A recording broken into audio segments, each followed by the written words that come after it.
सुबह के वक्त जब सूरज की पहली किरण निकली, मोहम्मद अहमद उठ गया। उसने प्यार से वुजू किया और मस्जिद की तरफ चल पड़ा। छोटी सी टोपी उसके सर पर थी और चेहरे पर नूर।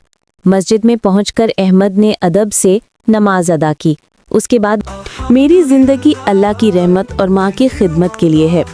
वो नमाज अदा करने लगा। उसके कमरे में जो रोशनी थी, लगता था जैसे सुबह की किरण उसके दिल की रोशनी से मिल गई हो। आमद सच में एक नेक, शराफत वाला बच्चा था जो अपने माँ की इज्जत करता था और अल्लाह की इबादत में सुकून पाता था।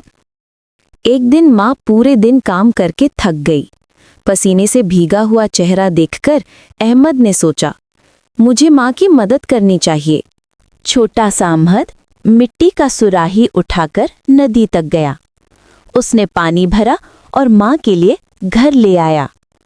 उसकी छोटी सी मेहनत ने माँ के चेहरे पर मुस्कुराहट ले आई। गांव के कुछ लड़के हंसकर कहते, अहमद, तुम हमेशा माँ के पास ही क्यों रहते हो, खेलते क्यों नहीं? अहमद मुस्कुराता और कहता, मेरी माँ मेरी दुनिया है। मेरी माँ मेरी दुनिया है। हम सबको अपनी माँ की खिदमत करनी चाहिए और माँ से प्यार करना चाहिए। एक दिन माँ बीमार हो गई। अहमद दिन रात माँ के पास रहा। कभी पानी देता, कभी दवाई, कभी माँ के लिए दुआ करता। माँ ने आंसुओं भरी आंखों से अपने बेटे को देखा।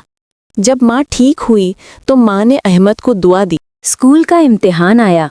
अहमद ने मेहनत और माँ की दुआओं के सहारे इम्तिहान दिया। उसका दिल पूरी हिम्मत और यकीन से भरा हुआ था। रिजल्ट का दिन आया। अहमद ने फर्स्ट पोजीशन हासिल की। उसकी खुशी का कोई ठिकाना न था। माँ ने उसे गले से लगाया और खुशी के आंसू बहा दिए।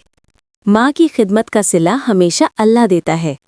जो अपनी माँ की इज्जत करता है, उसकी जिंदगी रोशन हो जाती है। बच्चों, याद रखो, माँ की दुआ से